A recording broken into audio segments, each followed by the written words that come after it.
우리 함께 말씀 보겠습니다. 에스겔서 37장 1절부터 6절까지의 말씀입니다. 에스겔서 37장 1절부터 6절까지의 말씀을 함께 보도록 하겠습니다.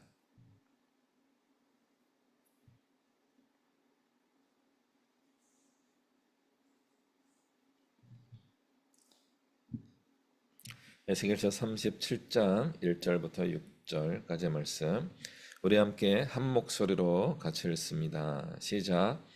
여호와께서 권능으로 내게 임재하시고 그의 영으로 나를 데리고 가서 골짜기 가운데 두셨는데 거기 뼈가 가득하더라. 나를 그 뼈 사방으로 지나가게 하시기로 본즉 그 골짜기 지면에 뼈가 심이 많고 아주 말랐더라. 그가 내게 이르시되 인자야 이 뼈들이 능히 살 수 있겠느냐 하시기로 내가 대답하되 주 여호와여 주께서 아시나이다. 또 내게 이르시되 너는 이 모든 뼈에게 대언하여 이르기를 너희 마른 뼈들아 여호와의 말씀을 들을지어다. 주 여호와께서 이 뼈들에게 이같이 말씀하시기를 내가 생기를 너희에게 들어가게 하리니 너희가 살아나리라. 너희 위에 힘줄을 두고 살을 입히고 가죽으로 덮고 너희 속에 생기를 넣으리니 너희가 살아나리라. 또 내가 여호와인 줄 너희가 알리라 하셨다 하라. 아멘.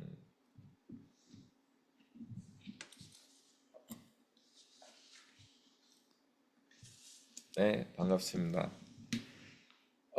날씨가 갑자기 기온이 많이 내려가서 좀 당황스럽기도 합니다.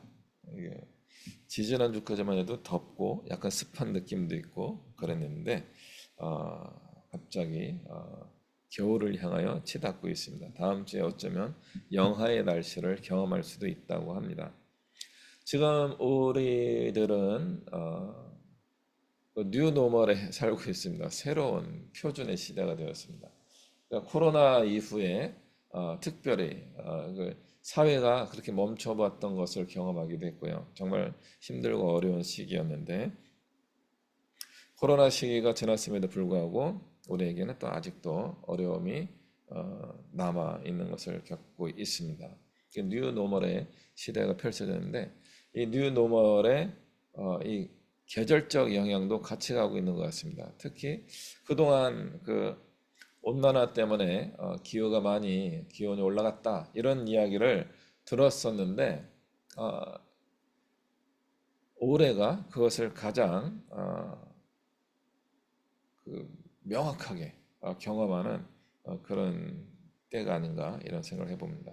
그래서 어쩌면 우리는 예전에 가지고 있던 기억과 경험과 배웠던 것을 넘어서야 되는, 극복해야 되는 새로운 뉴노멀의 시대를 살아갈 수 있는 새로운 기준들을 발견해야 되는 때가 아닌가 그런 생각을 해보게 됩니다. 그러면서 오늘 에스겔서 말씀을 통하여서 부활을 체험하는 신앙이라고 하는 제목으로 말씀을 나눌까 합니다. 부활이라고 하는 전제 조건은 죽음이 있어야 되는 겁니다. 한번 죽어야 됩니다. 죽지 않은 사람이 살아나는 것을 부활이라고 하지는 않습니다. 어떤 부활과 비슷한 느낌을 주기는 하지만 그냥 그거는 생존입니다. 부활이라고 하는 표현은 죽어야지만 경험할 수 있는 것입니다. 우리 기독교 신앙에서는 이 죽음에 관하여서 굉장히 긍정적으로 바라보고 있습니다. 여러분도 긍정적으로 바라보고 계시는지 모르겠습니다. 그렇게 긍정적이지 않은 그리스도인들 제가 많이 보았기 때문에 여러분도 그렇게 죽음에 대해서 긍정적이지 않을 수 있다라고 저는 추측을 하기도 합니다. 저는 조금 긍정적이에요. 까짓 거 그런 마음이 없잖아 있기도 합니다. 그러나 그것이 자포자기하는 마음이 아니고 소망을 가지고 있는 마음입니다. 저는 늘 소망을 가지고 있습니다. 부활을 소망한다는 것은 그냥 죽음이 끝이 아니다라고 하는 믿음의 확신이 전제되어 있습니다. 이것은 예수 그리스도를 통하여서 우리에게 주어진 귀한 축복이지만 실제로 구약 성경에서부터 계속 이런 메시지가 담겨 있었습니다. 그것이 우리가 생각하는 부활과는 다른 의미이지만 죽었던 자들이 살아나는 그 한두 명이 아니고 오늘 말씀은 단체로 살아나는 그런 모습을 묘사하고 있습니다. 그리고 이거는 실제가 아닙니다. 환상입니다. 에스겔이 하나님의 어떤 영에 사로잡혀서 보게 된 어떤 특별한 영적인 경험입니다. 그래서 이것은 실제적 경험은 아니지만 그러나 우리는 이것이 굉장히 실제적으로 느껴질 수 있는 말씀입니다.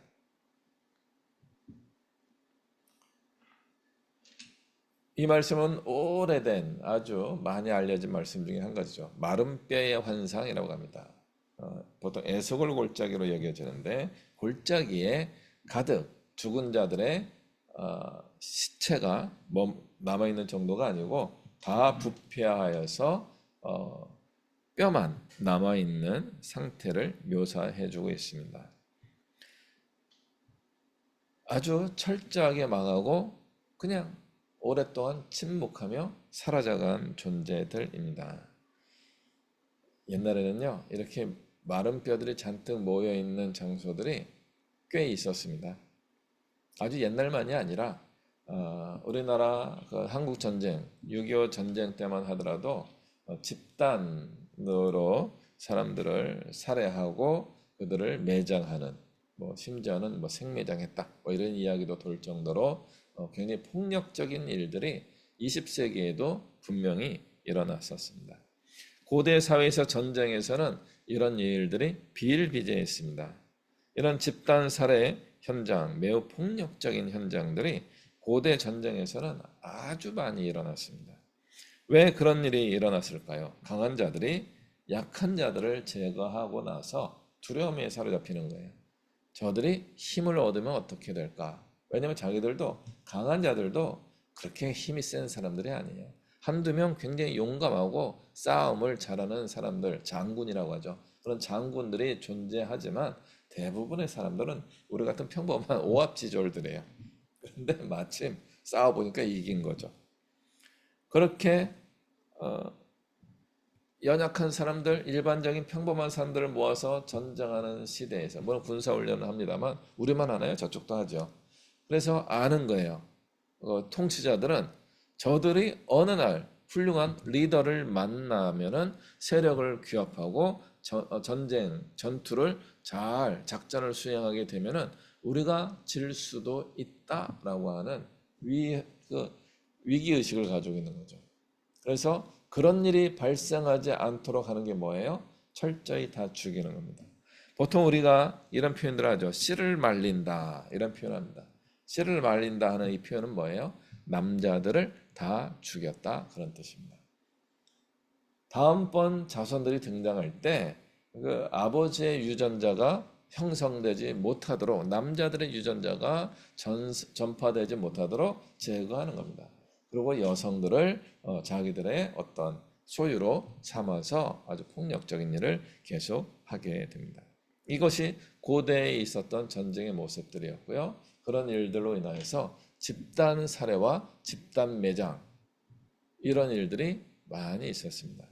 그래서 이런 뼈들이 모여 있는 어떤 곳을 발견할 기회들이 많이 있었습니다. 그래서 엘리야가 보는 환상의 이 모습들은 그 당시에는 아주 평범하다고 이야기할 수는 없지만 있을 수 있는 상황입니다. 그곳은 어떤 곳입니까? 절망의 장소였습니다. 과거에 힘이 약했던 집단들이 떼죽음을 당하였던, 그리고 다시는 일어설 수 없는, 재기할 수 없는 처절한 패배의 장소였습니다. 가능성이 1도 남지 않은 상태입니다. 그러나 하나님은 그런 마음으로 살아가는 사람들에게 오늘 이렇게 선포하고 계십니다. 11절 말씀이죠.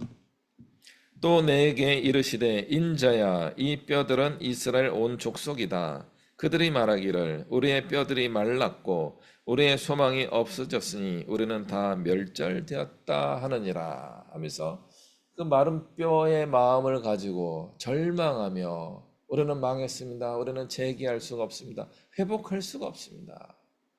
끝났습니다.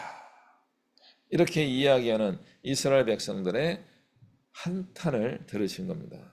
그러자 12절 말씀 엘리야를 보내서 이렇게 이야기합니다. 그러므로 너는 대언하여 그들에게 이르기를 주 여호와께서 이같이 말씀하시기를 내 백성들아 내가 너희 무덤을 열고 너희로 거기에서 나오게 하고 이스라엘 땅으로 들어가게 하리라. 이게 뭐예요? 예수의 모습이잖아요. 무덤을 열고 거기서 나오고 이스라엘 천국으로 들어가게 하리라. 그것은 우리에게도 동일한 겁니다. 우리도 죽음의 무덤에서 나와서 살아나서 하나님의 축복의 땅으로 들어가게 되는 것입니다. 아멘. 아멘 하면서도 희망이 없죠. 이게 되겠어? 이런 마음이 들기도 합니다. 내 백성들아 내가 너희 무덤을 열고 너희를 거기에서 나오게 하고 이스라엘 땅으로 들어가게 하리라. 그러면 어떻게 되어야 합니까? 무덤에 매장될 정도로 진짜 죽어야 됩니다. 철저하게 죽어야 됩니다. 아직도 꿈틀대고 있습니까? 어떻게든 살아보려고요? 제가 예전에 이제 어릴 때 봤던 6.25 배경을 한 전우 이런 드라마가 있었죠. 갑자기 이름이 떠올랐는데 누구였더라? 나신찬. 아는 분은 아시고요. 모르는 분은 모르시는 그런 드라마를 보게 되면은 꼭 바보 같은 사람들이 있어요. 집단살을 했는데 다 죽었는데 저기서 낑낑대면서 살고 싶어가지고 꼼지락꼼지락 되는 사람이 있어요. 그래서 그 영화에서는 그래서 그런 사람들을 또 확인해서 죽이는 장면들이 나오게 됩니다. 그때 누가 살아남습니까? 죽은 척하고 있는 사람입니다. 근데 죽은 척하고 있다가 진짜 죽을 수도 있어요. 왜냐면 또 그곳을 흙으로 다 덮어버리게 되면 또 나오기도 어려워집니다. 그래서 사실은 이렇게나 저렇게나 우리는 살아나기 어렵습니다. 살아나기 어렵다면 어쩌면 하나님 앞에 우리는 철저히 죽어야 할지도 모르겠습니다. 고린도전서 15장 31절에 바울이 이렇게 말씀하십니다. 나는 날마다 죽노라. 나는 날마다 죽는다. 죽을 듯이 신앙생활하는 겁니다. 죽음을 각오하고 신앙생활하는 겁니다. 우리의 정과 욕심을 십자가에 못 박는 신앙생활을 해야 되는 겁니다. 우리가 계속 꿈틀대는 이유는 살고자 하는 욕망이 있기 때문에 그렇습니다. 욕심이 있기 때문에 그렇습니다. 우리 안에 정욕이 있기 때문에 그렇습니다. 그 정욕이 계속 우리로 하여금 꿈틀대게 만드는 거죠. 그렇게 욕심으로 버티고 있는 우리들은 마른 뼈의 부활의 체험을 하기에 방해가 될지도 모릅니다. 어쩌면 우리는 망했다면 철저히 망해야 됩니다. 그래서 이제 하나님이 우리를 구원하시는 게 멋지지 않겠어요? 네, 그게 나지 않겠어요? 폼이 나이죠, 폼이. 하나님이 폼이 나는데 아직도 우리가 힘이 좀 있어가지고 이렇게 하면요, 내가 한 거 아닐까? 하나님이 은혜를 주셨습니다 라고 고백하면서도 내가 한 것 같은데 이런 마음이 드는 겁니다. 어쩌면 우리는 철저하게 망하는 것이 하나님의 은혜일지도 모릅니다.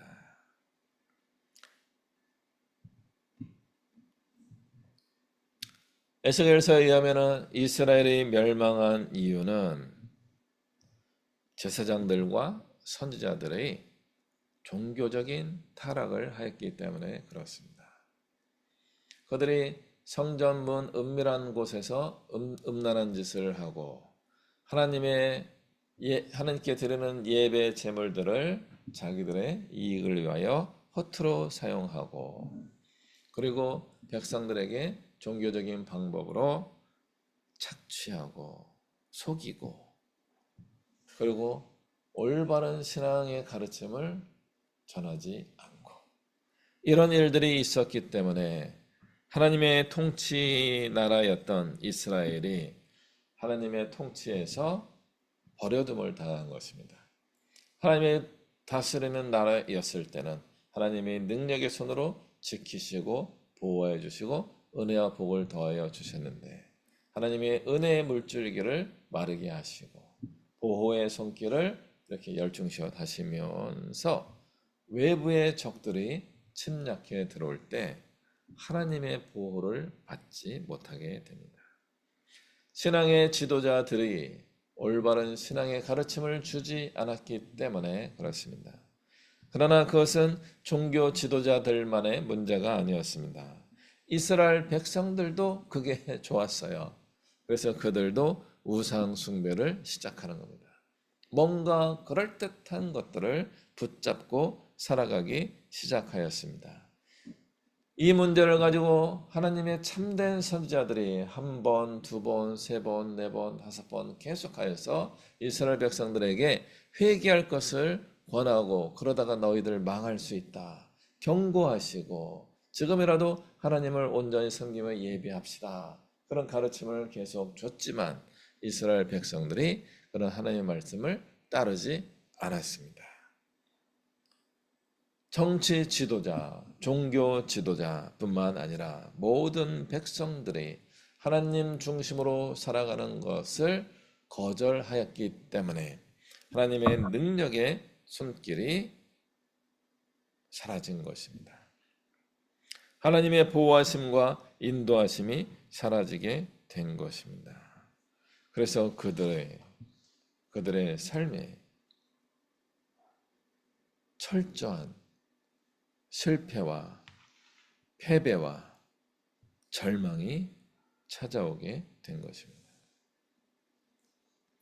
저는 이런 일들이 성경의 시대, 에스겔 시대에만 있었다고 보지는 않습니다. 예수님 오신 이후에도 모든 신앙 생활에서 항상 신앙의 지도자들의 타락과 예수님을 믿는다고 하는 사람들의 잘못된 왜곡된 신앙생활 그리고 사회적 문제가 같이 가는 것을 많이 살펴보았습니다. 특히 교회사를 많이 살펴봤어요. 교회 역사, 지난 2000년간 기독교적 관점에서 있었던 역사적 해석을 보게 될 때에 항상 이것이 동시에 일어나더라고요. 지도자들의 타락과 신앙의 지도자들의 타락, 그리고 일반 성도들의 타락이 동시에 작동하는 순간 굉장히 큰 위기와 혼란과 고통이 찾아오게 되는 것입니다. 어쩌면 21세기 초반을 넘어서서 벌써 4분의 1에 21세기 4분의 1이 지났습니다. 이 때에 우리나라가 겪고 있는 문제가 바로 이런 게 아닐까 하는 생각을 해보게 됩니다. 지난 20년간 우리 대한민국은 선진국 반열에 올라오게 되었습니다. 국가적인 경제 발전이 굉장히 최고조로 올라오게 된 거죠. 경제적으로, 정치적으로, 문화, 사회적으로. 그래서 한류가 전 세계적인 영향을 주고 있습니다. 그런데 우리나라에서는 무엇이 가장 큰 문제입니까? 한 가지는 정치인들의 어떤 국가 정부 시스템의 위기가 계속 느껴지는 겁니다. 이거는 뭐 직전 대통령만의 문제가 아니라 지난 10년, 20년 사이에 이런 일들이 계속 반복되고 있는 겁니다. 정권을 잡은 사람들이 자기 주변의 이익을 위하여 행동하는 거예요. 나라와 민족과 국가의 이익을 위해서 봉사한다라고 이야기하지만 실제로는 자기와 자기 측근들의 이익을 보는 그런 일을 정책을 자꾸 추진하는 거예요. 아파트 문제를 건드리는 것도 그런 거고요. 또 심지어는 뭐 국정농단이라고 하는 일도 일어나게 됩니다. 그래서 진보적 정치 지도자들뿐만 아니라 보수적 정치 지도자들이 똑같이 사회적 혼란을 야기하는 시대가 되었습니다. 이런 일들이 누적되는 가운데 우리 신앙의 지도자들, 특히 기독교, 특히 개신교 목사님들이 잘못된 리더십을 발휘하는 그런 일들이 지금 왕왕 일어나고 있습니다. 거기에다가 더 나아가서 우리 일반 기독교인들, 성도님들에 대한 평판이 아주 안 좋습니다. 어쩌면은 이스라엘이 멸망하게 된 때와 그때보다 나은 것처럼, 괜찮아 보이는 것처럼 볼 수도 있지만 제가 바라보는 것은 큰 차이가 없다라고 저는 생각하는 것입니다.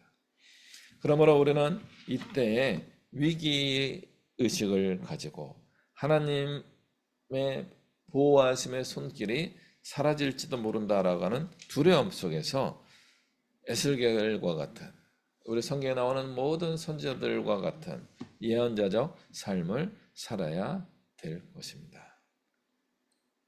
37장 1절 말씀이 이렇습니다. 여호와께서 권능으로 내게 임재하시고 그의 영으로 나를 데리고 가서 골짜기 가운데 두셨는데 거기 뼈가 가득하더라. 망한 거예요. 이스라엘 백성을 상징하는 것이죠. 뼈들이 가득하다는 것은 어떤 의미입니까? 표현 너무 묘사를 자세하게 하면은 좀 별로 안 좋을 수도 있어가지고 사람들이 이제 죽어서 이렇게 겹쳐져 있었을 거 아니에요. 그러면서 이제 생분해가 일어났을 거 같죠. 말랐던 뭐 여러 가지 방식으로 뼈들이 이제 햇볕에 골짜기 그냥 벌어진 상태였기 때문에 이게 무게에 의해서 내려앉으면서 어떤 건 부서지기도 하고 조각조각 나고 쌓였던 것들이 이제 섞여서 이렇게 무더기가 되어 있는 모습입니다. 우리는 그런 장면을 보면 그렇게 유쾌하지 않습니다. 그런데 하나님이 에스겔에게 그것을 보게 해주십니다. 나를 그 뼈 사방으로 지나가게 하셨다. 그러니까 그냥 저기 있는 것을 보게 하는 것이 아니라 그곳을 이렇게 저렇게 다니게 하시는 겁니다. 죽은 자들 틈, 그 마른 뼈들 사이를 헤집고 다니게 하십니다. 그래서 엘리야가 바라보니까 참 많아도 너무 많은 거예요. 심이 많고 아주 말랐더라. 절망의 골짜기입니다. 죽은 자들의 골짜기고 어떤 뭐 기대할 수도 없어요. 이 여우나 뭐 그런 야생 동물도 더 이상 거들떠 보지도 않는 그런 상태가 된 것입니다. 그걸 보고 무슨 생각이 들겠어요? 아유, 나도 죽겠네? 이런 마음이 드는 거죠. 나도 이 절망의 골짜기를 빨리 벗어나고 싶은 거죠. 강한 햇볕이 내리쬐고 있고 다 메말라 있고 그 시체도 아니고 그냥 시체에서 다 분해된 뼈들만 가득 차 있는 그곳을 뭐 기분이 안 좋아서 빨리 벗어나고 싶었을 것입니다. 그런데 하나님이 묻습니다. 질문하십니다. 그가 내게 이르시되 사람의 아들아 이 뼈들이 능히 살 수 있겠느냐? 저 같은 사람 뭐라고 얘기해요? 안 되겠는데요? 안 되겠는데요? 이게 어떻게 살아나요? 안 되겠는데요? 아마 저는 꼭 그런 때 대답을 빨리 할 가능성이 있습니다. 근데 이 에스겔은 정말 지혜롭게 대답합니다. 내가 대답하되 주 여호와여 주께서 아시나이다. 에스겔 마음은 안 될 것 같은 마음이죠. 그러니까 굳이 답을 한다면 모르겠는데요? 이렇게 대답을 하고 싶었던 거죠. 그런데 그래서 엘리야가 훌륭한 분입니다. 우리가 본받아야 됩니다. 하나님이 아시지요. 거기에 요만큼의 믿음이 있었던 거예요. 하나님이 하시면 될 것 같습니다. 하나님이 하시면 되지요. 그런데 저는 안 될 것 같아요. 주님이 아시지요. 주님 할 겁니까 말 겁니까? 굉장히 그런 게 담겨 있는 문학적 표현입니다. 주님 아시지요. 주님이 아십니다. 우리가 하나님께 기도할 때 가끔은 이런 기도가 필요해요. 주님 아시지요. 살려주세요. 복 주세요. 이런 건 말하기도 어려운 상태예요. 정말 마른 뼈 같은, 죽어서 냄새도 안 나는 아주 뽀송뽀송한 그런 상태.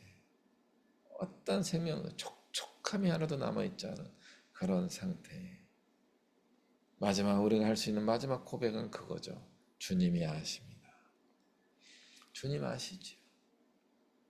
저는 모르겠습니다. 그러나 주님은 아시지요. 주님의 마음이 움직여야 됩니다. 우리 하나님의 마음이 움직이면 우리에게 생명력이 돌아올 수 있습니다. 그러자 우리 하나님이 말씀하셔요. 살지 말지에 대해서 대답을 안 주시고 또 내게 이르시되 너는 이 모든 뼈에게 나를 대신해서 말하라. 너희 마른 뼈들아 여호와의 말씀을 들을지어다. 귓구멍도 없어졌는데 그 뼈가 듣겠어요? 듣는다고 지들이 일어나겠어요? 불가능한 그런 존재를 향하여 하나님이 선포하라는 거예요. 하나님이 말씀하셔야죠. 좀 살려놓은 다음에 귀가 있고 또 눈도 뜨고 뭐 이게 귀를 기울이는 사람들에게 말을 해야지 전혀 들을 수도 없는 존재에게 말을 해래요. 헛수고죠, 헛수고. 헛수고를 하라는 겁니다. 저것들에게 이야기한다고 되겠습니까? 그런데 하나님이 말씀하라고 하십니다. 할렐루야. 제가 지금 소망하고 있는 지난 5년간 제가 계속 이야기하고 다녔던 건 뭔지 아시죠? 한국교회가 위기가 왔습니다. 신학교가 위기가 옵니다. 교역전도사를 모실 수가 없습니다. 교회들이요. 충성된 성도님들을 교회 교육사로 세워서 말씀을 전하고 교회 학교에 다 부흥을 위하여 지금 최소한의 준비를 하셔야 됩니다. 이렇게 이야기했는데 제 마음 진짜 마른 뼈들에게 외치고 다닌 것 같습니다. 5년 동안 아무도 들은 채도 안 해요. 그런데 최근에 들은 채 하는 분들이 생겨났습니다. 그래서 언더우드 아카데미라고 하는 단체를 만들어서 지금 진행을 하고 있는데 잘 안 되고 있어요. 그러나 조금 뭔가 움직임이 발생하고 있는 것을 보게 됩니다. 하나님의 비전은 살아있는 사람들에게 선지자들이 지금이라도 회개하시오라고 하는 말씀으로 전했다면 지금은 이미 죽어서 백골이 진토가 되어 있는 그런 상태의 존재들에게도 선포하고 있는 것입니다. 이미 망하고 철저하게 이제 회복될 수 없는 그런 상태에 있는 자들에게 하나님의 말씀을 대언한다고 해서 기적이 일어나겠습니까? 일어납니다. 아멘. 그것이 우리의 신앙입니다. 이 마른 뼈가 원래 몸으로 돌아가서 군대가 되는 장면은 정말 판타지 영화예요. 최근에 컴퓨터 그래픽으로 이게 잘 구현돼 가지고 아주 잘 만들어서 그런 영상들이 종종 있습니다. 어디에도 등장했냐면은 어디였더라? 반지의 제왕인가? 반지의 제왕 한 3탄쯤 되는 부분에서 뭐 그런 비슷한 장면이 나오고 또 이런저런 영화에서 이거를 특수 효과로 구현한 장면들이 나오게 됩니다. 해골이 어떤 존재가 육체를 입는 그런 장면. 뼈 위에 힘줄, 근육이 덮이게 되고 그 다음에 그 사이에 플래시, 살이 덮이게 되고 살 위에 가죽, 피부가 덮이게 됩니다. 굉장히 해부학적이죠. 그 다음에 피가 돌고 실제로 보면은 무시무시하는 겁니다. 그렇게 해체 작업을 했던 것이 역순이거든요. 그러니까 고대 사회에 굉장히 이런 폭력적인 사례가 있었던 거죠. 심지어는 살아있는 사람에게 이런 형벌을 가하기도 했었습니다. 굉장히 고통스러웠을 겁니다. 그 고통의 반대로 회복되는 과정도 어쩌면 고통이었을 겁니다. 마른 뼈 위에 이 근육이 힘줄이 덮일 때 그 힘줄이 얼마나 힘들겠습니까? 그 위에 플래시, 살이 덮이면서 혈액이 돌 때 얼마나 힘들었겠습니까? 그리고 피부가 덮이는 그 과정이 얼마나 고통스럽겠습니까? 그러나 그렇게 되었을 때 온전히 건강한 모습으로 회복되는 것을 체험하게 되었을 것입니다. 해부학적으로 보면은요, 우리는 다른 동물들과 별반 다르지 않습니다. 우리가 이런 몸을 가지고 있고, 뭐 이런 표정과 뭐 이런 신체적 특징을 가지고 있어서 인간과 다른 동물들을 구분하고 있긴 하지만, 오늘 에스겔에 나와 있는 회복되는 과정, 힘줄과 살과 피부, 뼈 이런 걸로 존재하는 것을 보면은 동물들과 큰 차이가 없습니다. 그러므로 우리의 동물과의 큰 차이는 뭡니까? 하나님이 함께 하신다는 믿음입니다. 이 믿음이 없으면 우리는 동물적인 존재로 타락하게 되어 있습니다. 그래서 우리는 동물적으로 살아갈 수밖에 없는 것이죠. 육체를 회복한 이 상태의 모습은 무엇이었어요? 좀비였습니다. 좀비. 몸을 다 회복했는데 그들이 생명이 없는 거예요. 살아나긴 살아났는데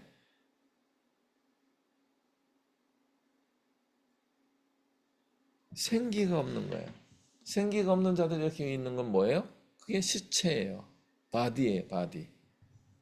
살아났지만 생명이 없으면 마른 뼈보다는 좋아 보이지만 그러나 관에 들어가야 되는 상태랑 똑같은 상태입니다. 우리가 예수님을 믿고 회복이 되었음에도 불구하고 그냥 죽어있는 움직이는 시체와 같이 살아가는 경우가 있습니다. 그걸 뭐라고 한다고요? 좀비라고 합니다. 좀비. 좀비가 제일 무섭습니다. 자꾸 따라와요. 좀비는. 영화에 보면 뭐 좀비 이게 이상해요. 막 그런 상상력의 판타지 드라마들이 영화들이 있는데 아주 좀 지저분하고 불편합니다. 우리가 그런 존재예요. 우리 안에 하나님의 생명력이 없으면 좀비와 같은 인생을 살고 있는 것입니다. 육체만 회복해서는 안 되는 것입니다. 영이 회복되어야 하는 것입니다. 하나님의 생기가 우리 안에 들어와야 합니다. 저는 이 에스겔서 말씀을 읽다가 이분들이 막 뼈에 근육이 붙고 살이 붙고 피부가 덧입혀지면서 또 생기까지 들어와서 군대가 되잖아요. 그래서 저 어릴 때 이분들 옷은 어떻게 했을까 이런 상상을 또 했어요. 오늘 에스겔서에서는 옷을 입혀주었다라는 장면은 안 나와요. 그래서 다 이게 벌거벗은 상태로 이렇게 되면은 어떻게 싸워? 이런 마음이 드는 거죠. 죽었던 자를 살리시면서 피부를 입히시는 하나님이 옷도 입혀주셨을 겁니다. 아마 그것은 갑옷이었을 겁니다.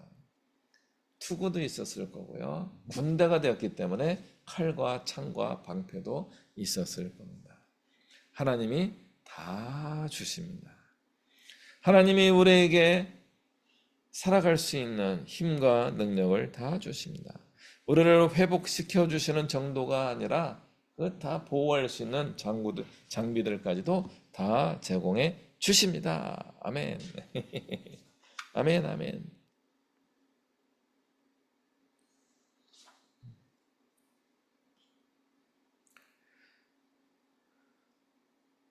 오늘 말씀에서 우리에게 주는 저는 이게 제일 중요한 말씀이라고 봅니다.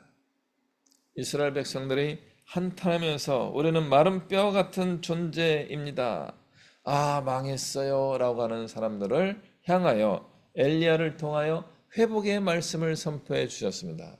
회복의 말씀을 선포되었을 때 이들은 이제 농사 지으러 가는 사람, 낚시하러 어버러 가는 사람, 공장 가서 일하는 사람, 자기 먹거리를 찾아다니는 사람으로 하나님께서 살려주셨습니까?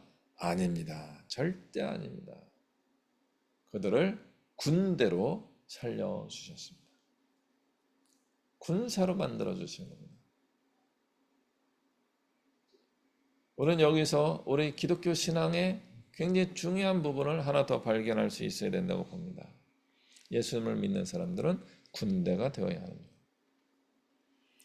지금까지 한국 교회의 신앙생활의 교회의 가르침은 예수님을 믿는 사람들이 군대가 되는 가르침을 주었었어요. 과거에는요. 80년대까지만 하더라도. 그러나 90년대, 2000년대 넘어와서는 군대가 되는 그리스도인에 대한, 용사로서의 그리스도인에 대한 가르침이 사라졌습니다. 다 먹고 사는 축복의 종교로 기독교가 전락하게 되었습니다. 그래서 한국 교회가 위기가 온 거죠. 싸울 수 있는 군인들이 없는 거예요. 군사의 군인 같은 그리스도인들이 없는 거예요. 영적인 공격이 들어왔을 때 그것을 막고 더 나가서 쳐부수는 그런 군인의 용맹한 그리스도인들이 사라진 것입니다.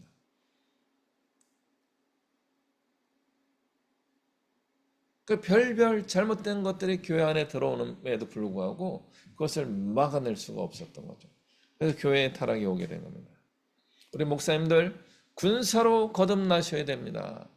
우리 전도사님들 군사로 우뚝 서셔야 되는 겁니다. 우리 장로님들, 권사님들, 집사님들 그리스도의 군대가 되셔야 하는 겁니다. 교회 안에서 우리끼리 치고받고 싸우지 말고요. 세상을 향하여 거룩한 군사가 되어야 하는 겁니다. 중세 때 있었던 엉터리 같은 십자군이 되지 마시고요.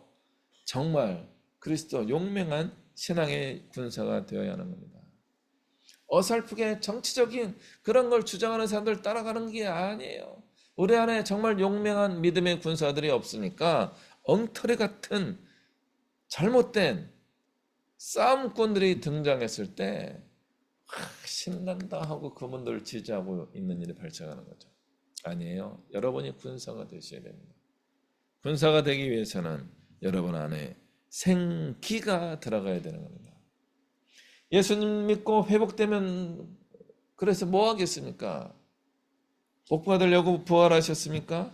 아니에요. 복 받으려고 부활한 게 아니에요. 복을 나눠주기 위하여 우리는 부활한 것입니다. 기독교인이 된다는 것은 단지 죽음에서 생명으로 인도받는 정도가 아닙니다. 그러므로 그리스도의 군사가 되기 위하여서는 성령을 받아야 됩니다. 성령 충만해져야 하는 겁니다. 내 영이 너희 안에 있게 하겠다. 내가 내 영을 너희 속에 두겠다. 그럼 너희가 살아나게 되고 너희를 너희 고국 땅에 두르니 너희가 나 여호와를 알게 되고 내 말이 이루어진 줄을 알게 될 것이다. 이건 여호와의 말씀입니다.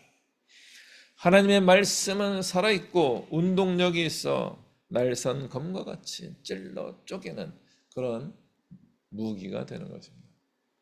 하나님의 말씀이 우리의 심령을 변화시키고 우리의 삶을 변화시킬 뿐만 아니라 우리의 가정과 우리의 사회를 변화시킬 수 있어야 할 것입니다. 이것을 깨닫기 위하여 저도 어쩌면 마른 뼈의 시간을 보내고 있는지도 모르겠습니다. 굉장히 놀라운 일들이 준비되었다라고 저는 확신합니다. 하나님께서 우리에게 놀라운 일을 이루어 주실 것입니다. 여러분, 우리는 부활을 체험하는 신앙생활을 해야 되는 겁니다. 죽었다가 살아나는 삶을 살아야 하는 것입니다. 그리고 그 생명력을 에스겔처럼 선포하며 전하며 살아가는 믿음의 삶을 우리가 잘 살아가야 될 것입니다. 함께 기도하겠습니다.